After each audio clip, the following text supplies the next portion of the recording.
Yeah, so a customer once sent me a photograph of an error, printed it off, and faxed it into the support team I worked on. That was what I thought at the time was that it was a lack of technology knowledge. But looking back, it was an accessibility issue. Our error handling was so bad, that's the best that they could think of. We've all been here. The user is stuck. As users, developers, designers, product managers, this is where the trust breaks. Customer support is confused, the user is frustrated, and nobody has any idea where to go next. This is just the tip of the iceberg. Below the line, you've got hours of customer support wasted, loads of engineering time wasted. You've got like loads of customer churn, and nobody has any idea what to do next. The best teams design knowing that this iceberg of pain exists. But a lot of teams, they just ignore the iceberg altogether. They build for the happy path and hope that nothing breaks. The best teams, the teams that scale, they're the ones that build for failure. They're the ones that design for failure from day one. I'm going to walk you through a bit of the evolution of the dark days of customer support that I endured back in the day, and like some of the key parts that I've learned, the hard lessons that I've had to learn along the years, and give you some of that advice so that you can kind of implement them now and try and avoid some of that pain. In my first role as a product manager, I moved from support, and one of the key things that I want to implement, I was so passionate about it, and I thought it was such an important piece of infrastructure to build, but it just wasn't fancy, it didn't win any awards. It was Trace ID logging. Trace IDs, they get transferred across systems. You can track a log, an event from end to end, and it gives you a nice context of what happened. Tools like Datadog or Splunk, they give it automatically now with very little developer effort. You can just turn it on. I was done begging in my next role. I did a competition. I was part of an audit log team. I was a PM, and I said, look, you adopt our audit logging infrastructure and the Trace IDs, and we'll enter you into a €200 gift card competition. 30 days later, we had 90% adoption. The pattern's simple. You give the error message on every screen, you give the Trace ID, you give it a copy button so people can copy it quickly, and every error across the system is simple. People know what to do. Once you implement it with your design system, you just get consistency. You get automatic consistency across the board. Support team know what to do every time.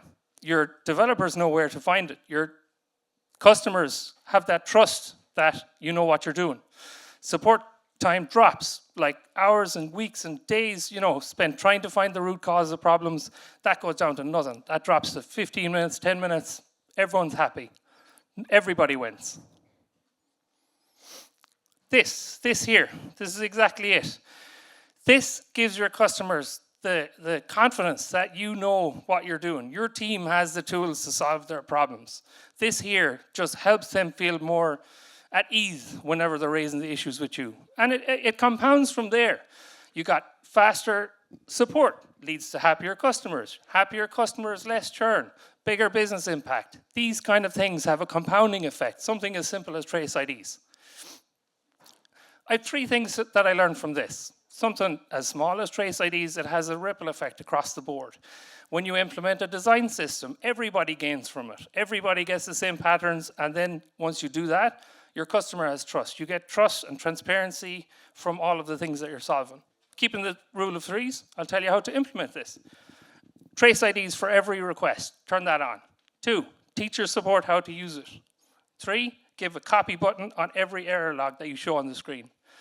This isn't just feel-good UX design. This is business-critical infrastructure that every team should be adopting. Every time something breaks and you don't have this in place, you're just burning money.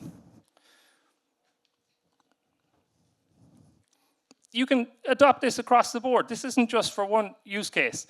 Loading states, empty states, error states, success confirmations. It's simple. This thing is just breathes consistency across the board. It's really easy to do, and it's really easy to roll out. So I leave you with a choice.